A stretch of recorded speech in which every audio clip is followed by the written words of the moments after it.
the other sides that you can fall into when you're looking into all the theology is this desire for knowledge. And if you look back to the first chapter of Genesis, like Adam and Eve chose knowledge over life.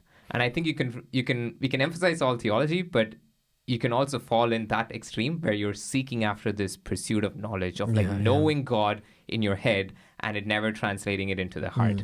I think there is a balance there, which is, that needs to be lived out in our lives as well. So you shouldn't be going all theology without focusing and contemplating on your life. And even the Bible says that teachers, not all of you should be teachers, because there's greater condemnation for the people who have that knowledge. Who lead people astray. Yeah. Yeah, and it's almost like not even leading astray, but it's more along the lines of to whom more is given, more is demanded or expected.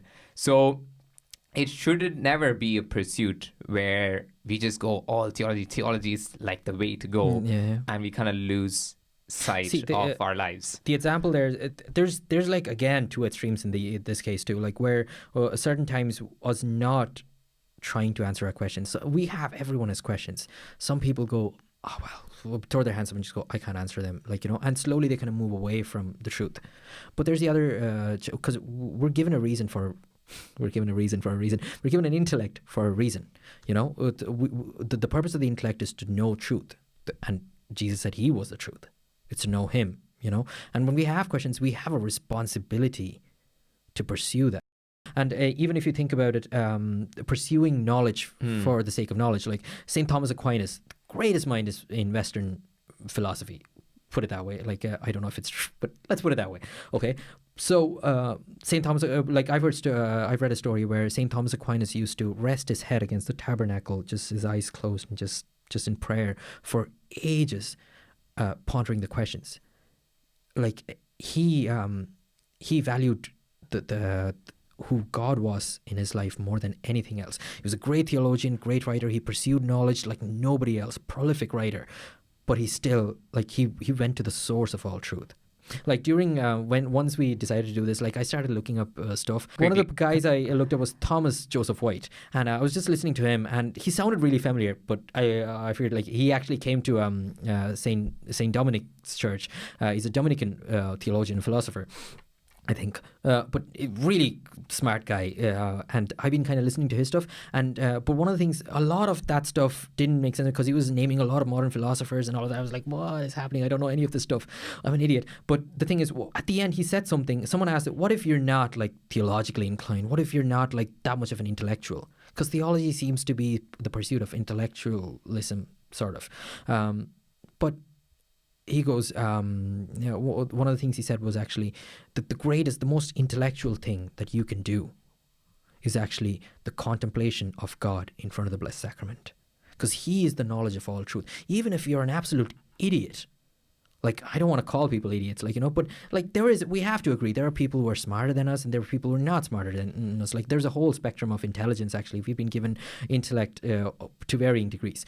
But for even the smartest person in the world and the dumbest person in the world, again, take away the caveat, I'm not calling people dumb, but someone who's not as intelligent as the smartest person in the world, okay, let's put it that way, the most intellectual thing that they can do is actually contemplate God and truth in God in front of the Blessed Sacrament. And I think it's kind of true for even the people who are the most intelligent, right? Absolutely, even people I think Thomas Aquinas, you mentioned that he just called all his learnings and teachings as hey. At the end, even Paul says that in the scriptures, where he's according to, I think he says something along the lines of, in light of who God is, everything that he has been worked for. And he was a Jew of a Jew. He was the top student of Gamaliel. Yeah. He was in such a trajectory to be one of the top leaders of the Jewish religion, right? And he says, and he was very well learned man. He knew how to write. He was a Roman citizen. And he says, all of that I count as rubbish. The word he uses is crap.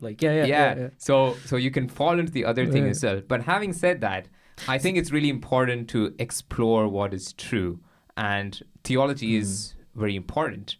You can't fall on either side of the cliffs. There's a balance. Yeah, right? There even thinking about the other side of it. Thomas Aquinas, really smart guy, offered his intellect up to God, you know. And as Scott, I've heard Scott Hahn say this: faith is supernatural reason.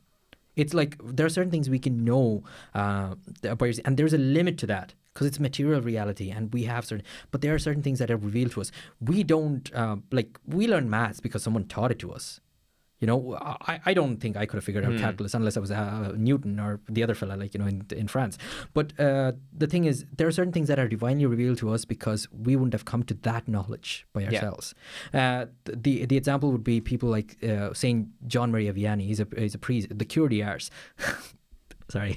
So the priest of the town called Ars. So he was so dumb. Like, you know, people said he was too stupid to become a priest, and they were like, because he just really wanted to be a priest. They were like, okay, we'll make him a priest and send him to this backwater place in France, and he changes the place completely because of his knowledge of God and his preaching. Everything, it's so deep, it's so theologically deep, and this guy was too dumb to become a priest. And they were really stuck for priests. Like, you know, if you're too dumb to, you're really not smart. Like, you know, so that kind of thing. So there is that thing where you knowledge and love kind of come in hand. Yeah. So you the Catechism teaches us we have three faculties: intellect, will, and